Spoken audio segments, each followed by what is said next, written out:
Hey, what's going on, guys? Back with another video today. We're gonna be watching Snarled. It's like this channel where she's like say some have stories about spooky things. So we're gonna be watching it. So we're gonna do something of like YouTuber does. His name is Corey Kenshin, Corey X Kenshin. He does spooky scary Sundays. Yeah, spooky scary Sundays. So that I'll be doing spooky Fridays. I'm not trying to get copyrighted. Just doing what I'm doing. But spooky Fridays is such a good idea. I was going to think spooky Saturdays, but Friday. Last day of the week. Let's just do that. So we're going watching volume 1. We'll watch all the volumes. Well, before we're gonna start. Yeah. If y'all want to hear much more of my screaming, hit that like button. And here we go. No, just low, please. Hey, I'm Sapphire. Want to hear something scary?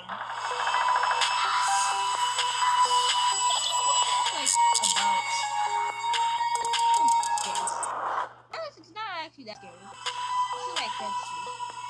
Yes, One night when I was 16, I spent the night at a friend's house. Neither of us had tried Bloody Mary before, and we decided that tonight was the night that we would. If you've somehow managed to miss that part of your childhood, Bloody Mary is the urban legend that claims if you stand in front of a mirror in the dark, spin around and chant Bloody Mary 3 times, she will appear in the mirror and claw your face. So, my friend and I went into the bathroom, turned off the lights, lit some candles, and spun around, chanting, Bloody Mary, Bloody Mary, Bloody Mary. We opened our eyes, and there, in the mirror, was a head so covered in blood that it was just completely red. We screamed and ran out of the bathroom and never went back in the rest of the night. When it was time for bed, my friend's father came in to tell us goodnight. Hey girls, he said. You know what black people would do? I want to punch that mirror to death. Just JK, or else you just be free. Or else Bloody Mary's free. But that's what black people, nigga, I would have ran out the house, yo.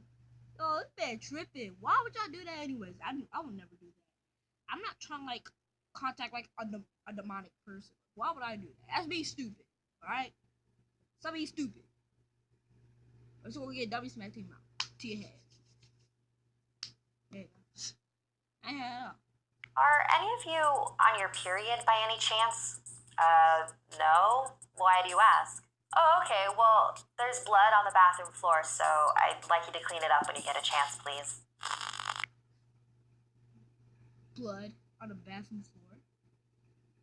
Y'all even on your period? Y'all dead. Y'all for sure to be dead. No, let's just stop. The Philippines is full of incredible mythology and fantastic creatures. My grandpa has always been a believer of these myths. Yeah. That's because he's experienced them. This is what he told me.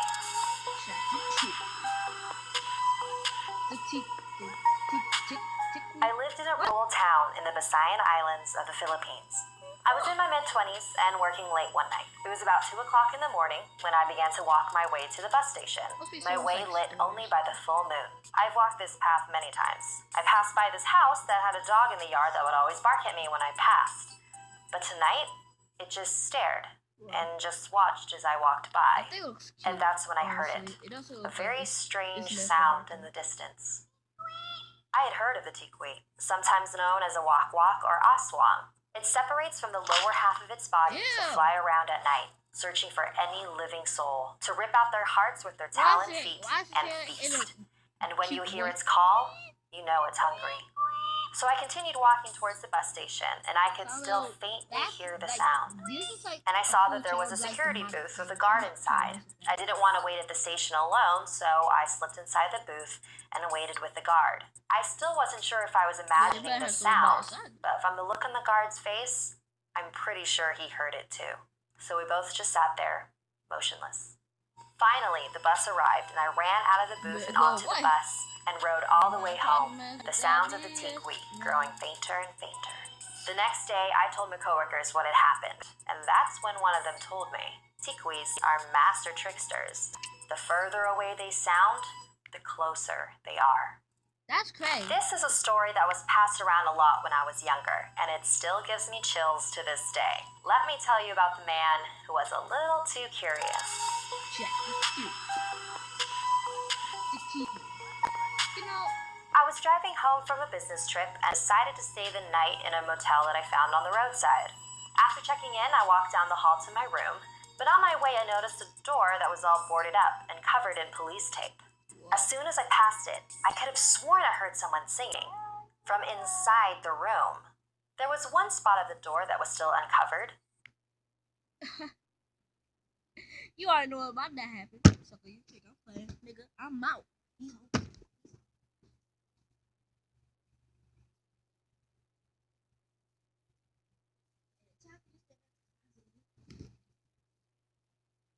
Think about messing you? Nah, fam. You get a bullet between your eyes. Rule number 1: double tap. You think I'm playing? If I hear singing, I'm trying to mess with that. No. Like, you think I'm about to mess with that? A giant keyhole, big enough to see through to the inside. So I knelt down and peeked inside the hole. All I saw was this pale little girl singing to herself. It was so strange. Why was she there by herself? Anyways, I stood up and went to my room and went to sleep. The next morning, on my way to check out, I passed the door again. I still couldn't believe what I saw the night before, so I decided to take another peek. So I knelt down and took another look inside. But this time, all I could see was red. Nothing but red. Whoa. Did she notice me looking last night and cover the hole up with something? It was all very strange. I went to the concierge to check out, and I decided to ask her. So, what's up with that room? The one that's all boarded up. Well, she said, a while ago, a family checked in. A mother, a father, and their young girl. But that poor girl never checked out. Her parents murdered her in that room. Oh, I'll never forget them. They had incredibly pale skin and deep blood-red eyes. So this is a story that my aunt told me happened to her when she was in her mid-20s. She was living in the Philippines at the time, and she had a niece who was a freshman in high school. So one day, the high school called her and said, "You need to get over here right now. Your niece is acting really weird." And my aunt had no idea what they were talking about. And so when she got to the school, her niece was sitting on a chair and she looked really out of it. And if anyone tried to touch her, she would violently hit their hand away and yell at them in a cold, deep voice that clearly wasn't hers. So they had no idea what to do, so they called the sheriff of the town to see if he had any ideas. And so the sheriff got there, and it was pretty clear to him that she was probably possessed by something. And so he asked her, "What are you doing to this girl? Why are you here?" "She hurt my children. She stepped on my house." "Wait, how is that even possible? Where is your house?" "Outside of the school." So there's this Filipino superstition that you shouldn't step on anthills or termite hills, basically any mound of dirt in the ground, because there's a creature that lives in them called the duende. Duendes are sort of similar to elves or goblins, and they're invisible to most people, but they do show themselves to children or some adults that they choose. They mostly just leave you alone, but if you mess with them, they can bring you a lot of bad luck and misfortune, and in the worst case, death.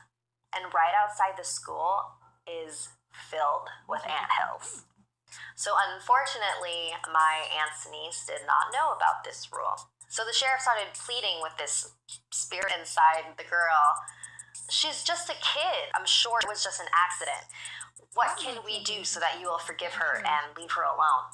"Get bananas, oranges, and salt and bring it to my house." So they went to the store and they got a bunch of fruit and salt, and then they placed it all around the anthills that were outside the school. And then when they went back inside the school, my aunt's niece was totally normal. Like, she didn't even know what had happened. And she didn't remember speaking in any weird voice. She just thought that she, fell asleep. My aunt is a super sane person. I have no reason to believe that she would ever lie to me about this. Something that makes this story a little weirder for me is that this is not the first story about a duende that family members have told me. So my mom's side of the family used to live in Hawaii when she was younger. When my uncle was 3 years old, one day he sort of just went missing for a few hours, and so everyone was looking for him. A few hours later, he just showed up at the front door, and they're like, "Where did you go?" And he said, "Oh, I was playing with the little people." So my family is pretty convinced that the little people that he was playing with were duendes. So a few years ago, there was a pretty well-off family that lived in a really big house in Newport Beach, California. A mother, a father, and 2 small kids. And one night, the parents decided that they wanted a night out for themselves, so they hired a babysitter. She was maybe about 16 years old. So when the babysitter got there, the parents gave her a little rundown of what to do. And the mom pulled her aside and said, "Once you finish tucking the kids in, do you mind watching TV in our bedroom? The kids have been having nightmares lately and waking up screaming. And our room is right next to theirs, and so it's a lot easier to get to them." "Yeah, sure, I can do that." So the babysitter and the 2 small children waved goodbye to their parents. So after a few hours of watching TV, it was time for bed. And as she was tucking them in, one of the kids said, "Please don't let the clown get us." "Of course I'm not going to let anything happen to you." So she turned off the light. Sorry, what clown? Clown, see at the circus? Yeah, I see him every time I wake up. It's like, yeah, maybe I should move.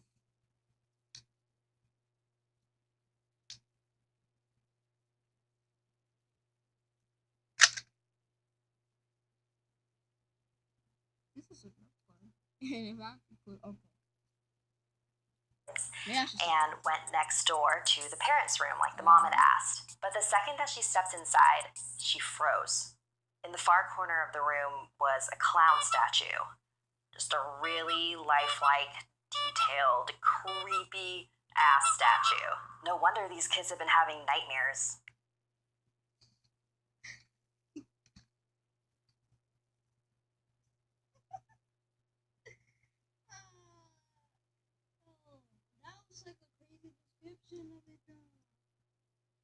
You're probably next. Why is that clown sitting in the corner like I would good evening? Like, don't be sitting there, get out. If I saw a clown, I would have got a knife food. That would end his life. Plus, that thing looks too short to be a clown. She thought to herself. So she went and sat on the bed and tried to watch some TV, but she kept looking over at the statue. Was the statue looking at me like that? Black, this is tingling. You know what I would do? I would have got the kids to get out the house. That's what black people would do. It's like, nigga, I'm not trying to mess with that. See, that's black people. White people, I'm sorry if y'all want to know, but they just seem to like investigate. Black people, us, nah, we running. Look, if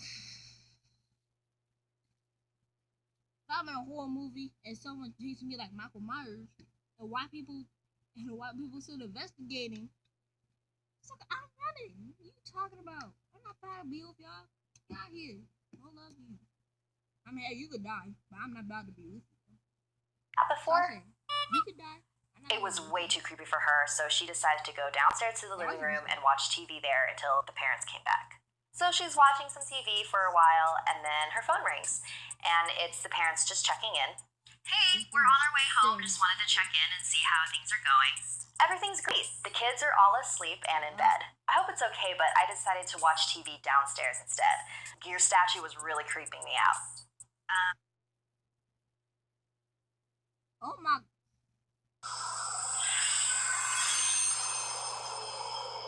Crackers? That doesn't really seem scary. I'm sorry, what statue?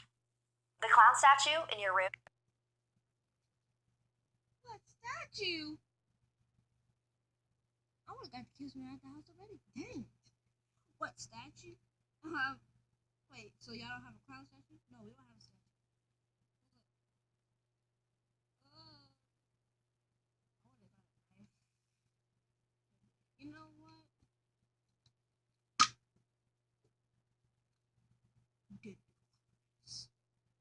mess with clowns, right? I hate clowns. Clowns like the scariest thing. They look creepy. It's really creepy, so I decided to leave the room. Get the kids now. Wait, I'm sorry. what? Get the kids and get out of the house now. We don't have a statue. Just then, she heard screams. She dropped the phone and ran up the stairs. The bedroom seemed so much farther than it did before. She opened the door, but she was too late. So apparently there was a little person serial killer that would dress up as clowns and break into people's houses and murder people. So this story is 100% creepy and 100% true. So my aunt, my cousin, and her youngest sister, Genesis, who was maybe 3 at the time, were in their townhouse in Glendale. My aunt and my older cousin were talking outside of the master bedroom, and Genesis was playing inside of the room by herself. And out of nowhere, they hear Genesis start to scream. So my aunt and my cousin go inside the room to see what's wrong, and they see Genesis crying hysterically and grabbing books and toys and pillows and just throwing them in this one corner of the room. And they ask her, Genesis, what's wrong? Tell the little red girl I don't want to play with her.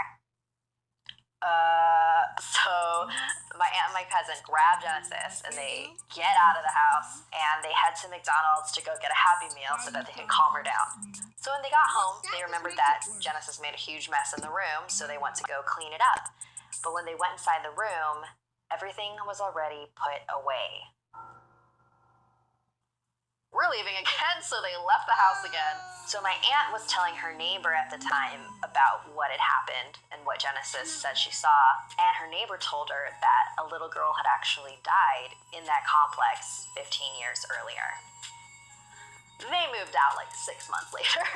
I was maybe like 7 when my cousin told me that story, and I remember being like, yeah, I'm not visiting you guys ever again.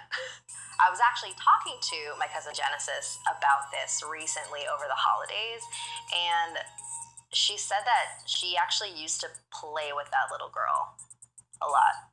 So I guess that little girl like wasn't always scary to her. I guess maybe it was just that one time she just like didn't want to play with her. This is part of the reason why I don't want kids. Because if my kid started like talking to nobody, I'd be like, nope, I'm out.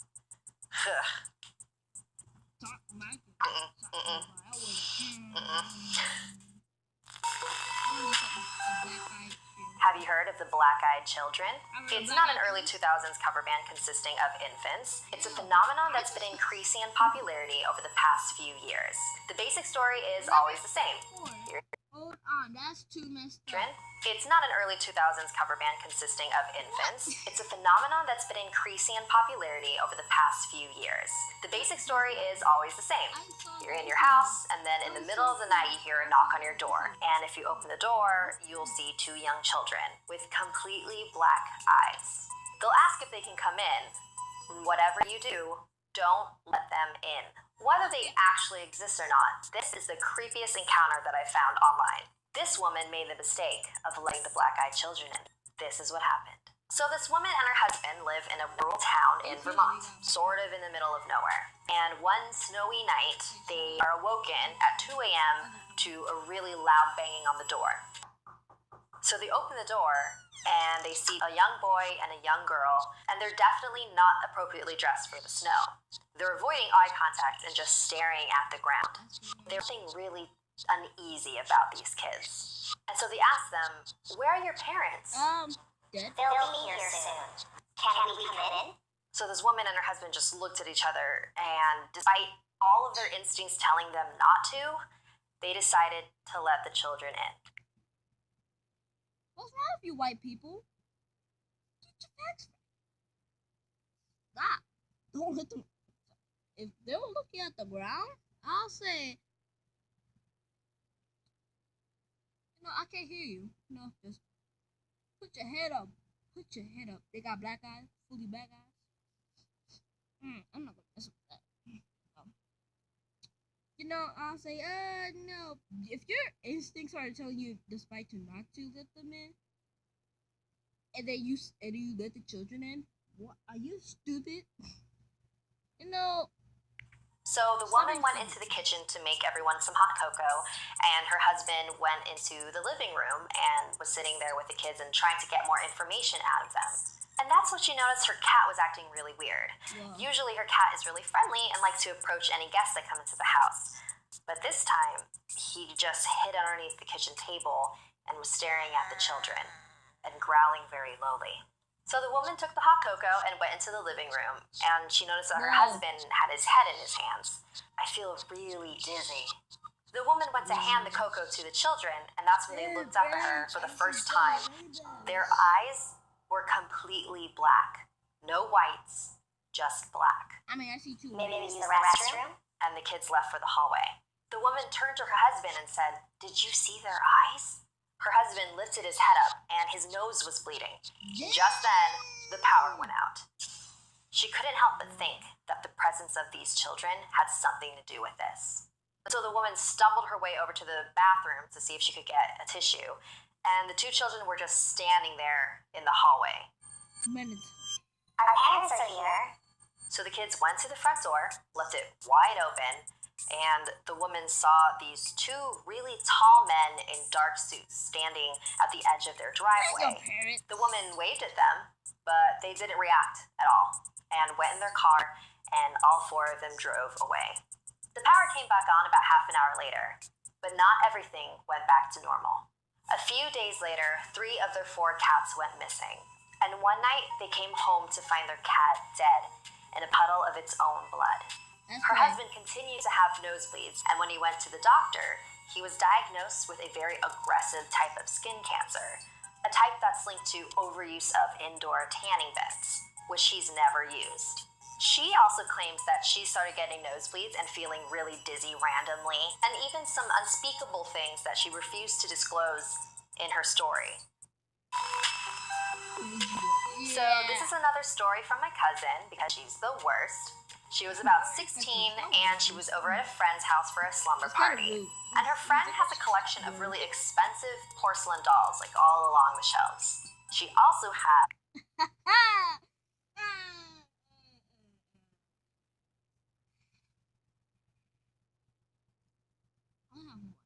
I don't have like a whole shelf of them. All I have on my shelf is books and a few toys. And like a timepiece. I'm not about to be messing with that. Like a a whole Ouija board, and she really wanted to try it out that night. So if you don't know what a Ouija board is, it's basically a board with a bunch of letters and some words like yes or no. And there's a planchette, and so everyone who's playing places 2 fingers on the planchette lightly, and you ask the board a question, and supposedly, if there's any spirits around in the room, the spirits will move the planchette along with your fingers and spell out their answers to your question. So if you don't believe in spirits, there's actually a really scientific explanation to how these Ouija boards work, and it's called the ideomotor effect. If everybody is focused on that answer, everyone's fingers will start moving that direction. And because there's so many other fingers other than yours involved, you don't think that you have anything to do with it. It was like you're not moving it at all. So if you're using a Ouija board to talk to the spirits, supposedly you are opening a door to their dimension. And that's why it's really, really, really important to always properly say goodbye at the end of your session. Otherwise, you're just leaving the door wide open for whatever to come in. So I've seen plenty of videos debunking Ouija boards. I know all about the ideomotor effect. I know that there really isn't a reason I should be afraid, but I will never fuck with a Ouija board because of stories like this one. So all the other girls at the party were totally down to play with the Ouija board, but not my cousin, and so she decided to just stand off in the corner and watch. So they lit some candles, and they started asking questions. Is anybody here? Yes. Are you a spirit? Yes. That's 2 years. Are you a good spirit? No. So some of the girls are pretty convinced that somebody is controlling the planchette, and so they asked my cousin, "Why don't you?" If it's not a good spirit, already in the game. I don't want to mess with a Ouija board either. If I ask you a good spirit, and if it goes to no, I'ma say goodbye. If you're not a good spirit, Hey, I'm not about to mess with you anymore. And this sucker playing me. This sucker will be playing. That's it. Already in the game. Ask it something that no one here knows the answer to, and then we'll know if somebody's moving it. You gay. What animal am I thinking of?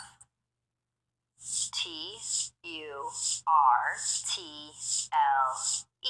Yeah. And they all looked over at my cousin, Turtle. and she was just wide-eyed and shocked. Wait, And that wait, just made wait, all the other wait, girls wait. even. Aha! They said about Pacific turtle, green sea turtle, sea turtles, box turtle. It's a lot of turtles. Hey, see, so that get right, but he said the animal right, but box turtle is any of that.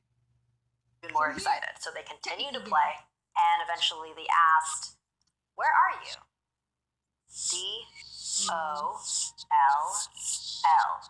Just then, all of the dolls, one by one, turned their heads to the right, and then they jumped off of the shelf, and the candles blew out. Everybody screamed and was scrambling to get out of that room in the darkness without properly ending the game. Whoa. When my cousin was running out of the room, she swears she felt a tiny little hand clawing at her foot.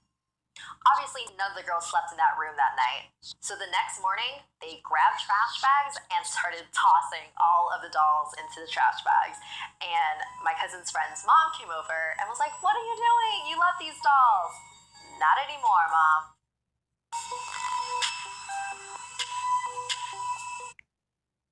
After that story, like, I'm kind of like spooked, you know. But that's the end of the video. Make sure to hit that like button, subscribe, slap that bell. Check out Snarl's channel, and person who came up with the spooky, scary Sundays. Korex Kitchen. See if I can actually get the links in the description down below. But I will see you guys another time, cause this stuff is so creepy. I will never do this again.